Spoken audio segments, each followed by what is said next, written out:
Just add like putting your hand over his face at some point. Just like, this should be, if the last movie was chaos, this is chaos times 10.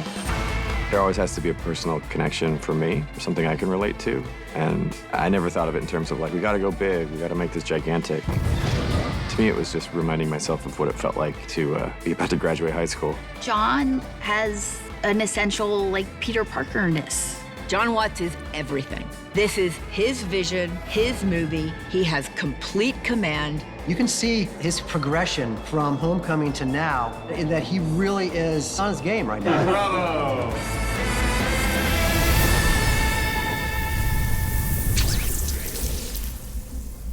So do you like make your own webs inside of your body? I feel like you're teasing me right now.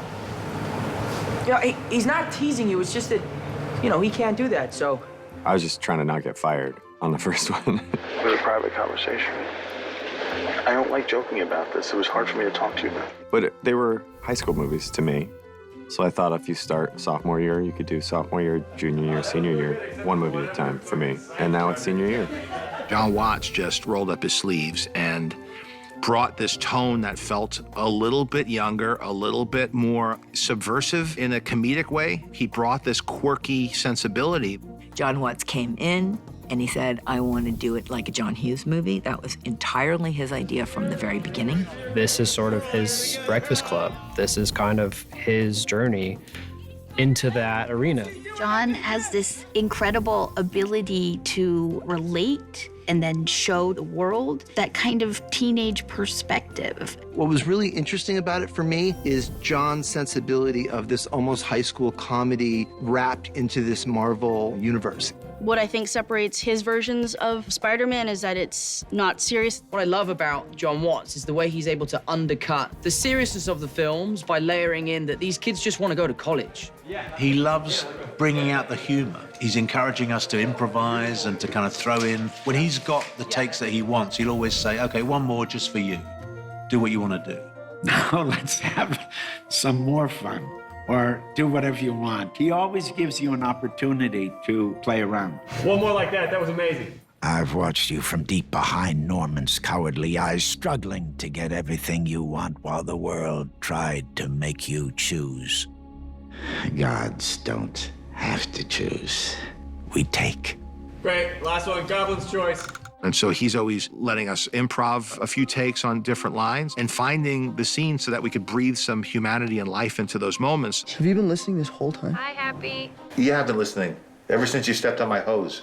I didn't. Maybe it's broken. John is amazing. Just how skilled he is with putting these movies together while not losing connection to character and what's going on and the emotionality of it. He really handles that so deftly. I really enjoyed that, and making things funny, no matter what it is, which is a lot of fun. Ready? All right, what'd you think? Not a lot of directors have that confidence to be able to float it all up in the air and juggle it and then put it together. That's a unique quality. So let me do like one that's really like eyes wide. Yeah, just from the top. Okay, let's try that. John is really good because he's tough, he's clear, he has vision. He's a real filmmaker, but he's also loose. And the other thing, which is really important, I think, is that he takes the work very seriously, but himself not at all. I feel like if that's like any indication of what he is like as a director, he's just very smart and like he knows what he wants. Not a pushover, not afraid to say, that doesn't work. No, nah, I don't do that. I only do this because he has it in his head. And I think that there's been many times where I've shot something and I'm like, this looks amazing. And John's like, yep, it does, but just do it again and take a beat because I'm just gonna add a line in there for Tom to say something. He's not afraid of going deep when it's deep. He's not afraid of going crazy and weird and offbeat humor when that's called for. And he's able to like keep a light, fun set while having all the responsibility. It's just so cool. He knows what he can and cannot do and what he should and should not do on these sets, and what's accomplishable and what's not. So he really has grown. Yeah, that's pretty great. I'm happy. Let's do one more for shits and giggles. Let's do it. The reason why I think John's so collaborative is he takes the kind of old school Disney approach of, you know, best idea wins. He's always open to anyone, whether it's a person working at craft service or if it's a PA. The first day I walked in to a story room, new to the Spider-Man franchise with MCU, I'm just gonna be a fly on the wall. He turns to me and he says, "What do you want to see in this movie?" And as good as John is at the big stuff and as good as he is at the action, and he's great, he's really an actor's director too.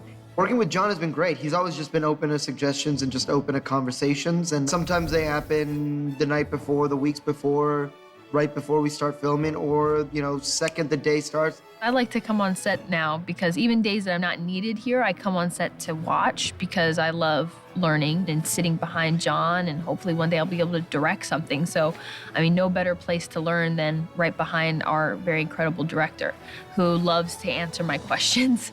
He's never above just putting himself out there, being with the actors as they're trying to figure it out. On set, we collaborate. He gives me line readings that are so good. And then at the end, I think it looked back, it's like, someone's coming with me. Someone's coming with me. Yeah.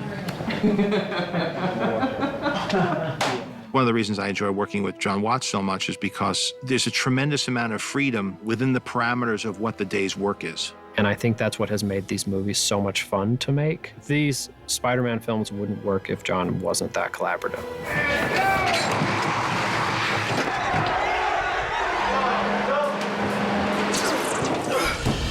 On the first movie, he was nervous, and now he's just like this baller director.